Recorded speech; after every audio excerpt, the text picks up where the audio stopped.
तो हम आपको बताते ना चाहते हैं कि खेसारी लाल यादव नीलम गिरी के साथ फिर से एक गाना आने वाला है। भाई साहब यादव राज और कुंदन प्रीत आपको सेट पर नजर हुए लोग तो मतलब नजर आते हुए लगते हैं कि खेसारी लाल यादव के लिए कुंदन प्रीत और यादव राज राइटर, दो राइटर है, एक कुंदन प्रीत और एक यादव राज, जो लिख देते हैं वो भोजपुरी में ट्रेंड हो जाता है। एक बात बताई, लिखे थे आजाद सिंह भाई साहब यादव राज, जो भी लिखते हैं कुंदन प्रीत का उमर डैमेज लिखे थे। मतलब हर एक गाना के लिए 2025 में तैयार रही है। मतलब खतरनाक नए नए राइटरों का मौका दे रहे हैं। खेसारी लाल यादव, कुंदन प्रीत हो गए, यादव राज हो गए, अजय बच्चन हो गए। अभी अजय बच्चन लेकर आए हैं गर्दा में गर्दा, मतलब मचा रहे हैं, ट्रेंडिंग सेक्शन जाम किया खेसारी लाल यादव गाने के माध्यम से अपने।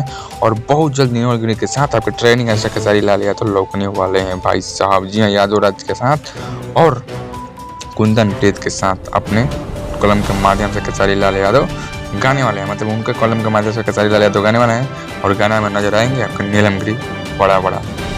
चलिए मिलते हैं कुछ अपडेट लेकर।